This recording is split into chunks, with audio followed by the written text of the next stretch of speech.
ఎట్టకేలకు 'game changer' movie థియేటర్స్‌లోకి అయితే వచ్చేసింది. సో, ఈరోజు వీడియోలో ఈ కథ ఎలా ఉంది? అసలు స్టోరీ ఏంటి? దీంట్లో ప్లస్ ఆర్ మైనస్ పాయింట్స్ ఏంటి?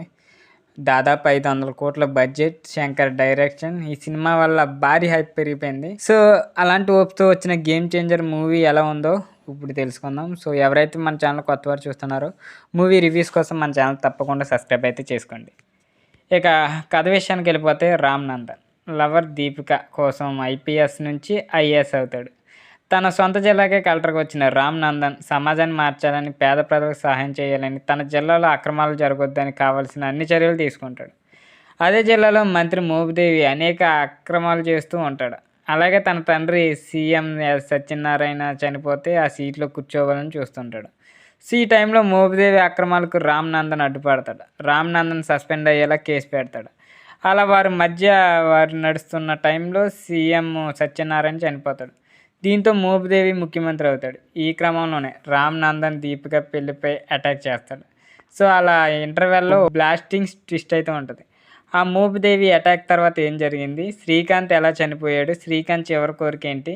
పార్వతమ్మను చూసి సీఎం ఎందుకు భయపడ్డాడు? రామ్ నందన్ తండ్రి అప్పన్న ఎవరు? అప్పన్న చంపింది ఎవరు? అలాగే సీఎం అవ్వాలనే కోరిక మోపిదేవికి ఎలా తీరిందా? సో, చివరికి ముఖ్యమంత్రి ఎవరయ్యారు అనేది సినిమా.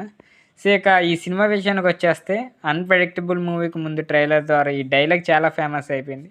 సినిమా కూడా అన్‌ప్రెడిక్టబుల్ ఉంటుందని ప్రమోషన్ చేసుకున్నారు. నిజంగా ఈ మూవీ అన్‌ప్రెడిక్టబులా అంటే అవును, ఇది అన్‌ప్రెడిక్టబుల్ మూవీ అనే చెప్పొచ్చు.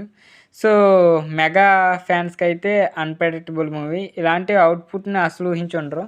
500,00,00,000 బడ్జెట్‌తో తెరకెక్కిన సినిమా ఇలా ఉంటుంది అనేది అస్సలు ఊహించుండరు. అంటే సినిమా మరి అంత బాలేదా అంటే బాగానే ఉందని చెప్పొచ్చు, కానీ 500,00,00,000 భారీ బడ్జెట్‌తో రావాల్సిన సినిమానే కాదది. నిజానికి శంకర్ గురించి అందరికీ తెలిసిందే. ఆయన డైరెక్షన్‌లో వచ్చిన 'ఒకే ఒక్కడు', 'భారతీయుడు', 'జెంటిల్‌మెన్', 'శివాజీ' లాంటి సినిమాలు కూడా మెసేజ్ ఓరియెంటెడ్‌గా ఉంటాయి. ఇప్పుడు 'గేమ్ చేంజర్' కూడా మెసేజ్ ఇచ్చే సినిమానే. అలాగే ఆ సినిమాలు అన్నిటిలోనూ కమర్షియల్ యాంగిల్ ఉంటుంది. ఇప్పుడు 'గేమ్ చేంజర్'లో కూడా కమర్షియల్ యాంగిల్ ఉంది. కానీ వాటికి వచ్చిన ఫీలింగ్ ఎందుకో 'గేమ్ చేంజర్'కి రాలేదు.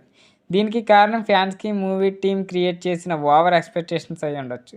సినిమా కోసం బడ్జెట్ ఓవర్ అయ్యుండొచ్చు, కానీ ఇంకా చాలా ఖర్చు పెట్టారని చెప్పొచ్చు. అలాగే కొన్ని మిస్ అయ్యాయి కూడా. శంకర్ సినిమా అంటే మరో వ్యక్తి గుర్తొస్తారు. ఆయనే ఏఆర్ రెహమాన్. శంకర్ సినిమాలతో సాంగ్స్ అండ్ మ్యూజిక్ క్లాసిక్‌గా ఉంటాయి.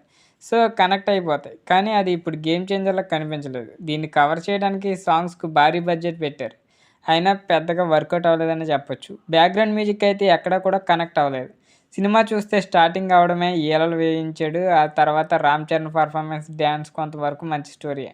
2 సాంగ్స్ అలా మైండ్ బ్లాక్ ట్విస్ట్ అయితే ఇంటర్వెల్ బ్లాక్ ఉంటది. ఇలా చకచక అయిపోద్ది. సెకండ్ హాఫ్ వరకు వచ్చేసరికి అక్కడే కూడా స్టార్టింగ్‌లో కొన్ని ట్విస్టులు ప్లాన్ చేశాడు. అప్పన్న ఫ్లాష్ బ్యాక్ బాగానే ఉన్నా ఎందుకో కొంచెం అసంతృప్తిగా అనిపిస్తది. అప్పన్నకి పెద్దగా ఎలివేషన్ లేకపోవడం కావచ్చు దానికి కారణం. సో, ఇక క్లైమాక్స్ నిజానికి శంకర్ క్లైమాక్స్‌లో భారీ స్థాయిలో ఉంటాయి. ఇప్పుడు 'గేమ్ చేంజర్' క్లైమాక్స్ కూడా భారీ స్థాయిలోనే ఉంది. అయితే సెకండ్ హాఫ్‌లో కనిపించిన ల్యాగ్ అనేది క్లైమాక్స్‌లో కూడా కనిపించింది. ఓ టైంలో హీరో, విలన్ ఇంకా ఎంతసేపు కొట్టుకుంటార్రా బాబు అనిపించేలా ఉంది. ఈ ఫస్ట్ హాఫ్ వరకు ఓకే, కానీ సెకండ్ హాఫ్‌లో స్టోరీకి శంకర్‌కి మరింత పని చెప్పాల్సింది. అలాగే 500,00,00,000 ఖర్చులో కొన్ని వృధా స్క్రీన్స్ పైనే కనిపించాయి. Naresh one and only acting ఎక్కడా కనిపించడు. వెన్నెల కిషోర్, ఇక బ్రహ్మానందం, ప్రియదర్శి కూడా ఉన్నారు, కానీ ఎక్కడ ఎందుకు ఎలా వచ్చారనేది ఎవరికి తెలియదు. రాజీవ్ కనకాల ఎప్పట్లాగే అలా వచ్చి ఇలా చనిపోయాడు. సో, రామ్ చరణ్ విషయానికి వస్తే 'గేమ్ చేంజర్' మూవీ గేమ్ చేసేది ఆయనే.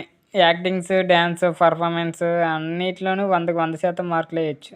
ఎక్కడా వంక పెట్టలే. సినిమాకి రామ్ నందన్ అప్పన్నగా ఆ 2 క్యారెక్టర్లు ఎంత కావాలో అంతే చాలా చక్కగా పర్ఫార్మెన్స్ ఇచ్చాడు. ఇక హీరోయిన్ విషయానికి వస్తే అందమైన అమ్మాయి, అంతకు మించి పెద్దగా చెప్పడానికి ఏముండదు. అంజలి క్యారెక్టర్ పర్వాలేదు. ఎస్‌జే సూర్య ఎప్పటిలాగే మెప్పించాడు. ఇక సముద్రఖనికి మాట్లాడడానికి, నటించడానికి పెద్దగా స్కోప్ లేదు. ఇక దీని వాల్యూ వచ్చేసి 500,00,00,000 ఎక్కడ పెట్టారు? ఈ కొచ్చిన సినిమా చూసిన ప్రతి ఒక్కరికి వస్తది. ఎడిటింగ్‌లో విషయానికి వస్తే సెకండ్ హాఫ్ క్లైమాక్స్‌లో పని చెప్పాల్సింది. ఇక ప్లస్ పాయింట్స్ ఏంటంటే Ram Charan one man show అని చెప్పాలి. ఫస్ట్ హాఫ్ మొత్తం బాగుంది. ఇక సెకండ్ హాఫ్ అయితే minus points. Lag climax, AR Rahman లేకపోవడం అంతే. మొత్తంగా అన్‌ప్రెడిక్టబుల్ ఇది కాదు అసల. నిజం చెప్పాలంటే మూవీ అయితే చూడొచ్చు. మెసేజ్ ఓరియెంటెడే. కానీ రామ్ చరణ్ పర్ఫార్మెన్స్‌కి అయితే ఈ మూవీ ఖచ్చితంగా చూడొచ్చు. సో, ఇది ఈరోజు రివ్యూ. వీడియో నచ్చినట్లయితే తప్పకుండా లైక్ చేయండి. ఇలాంటి మూవీ రివ్యూస్ కోసం మన ఛానల్ తప్పకుండా సబ్స్క్రైబ్ అయితే చేసుకోండి.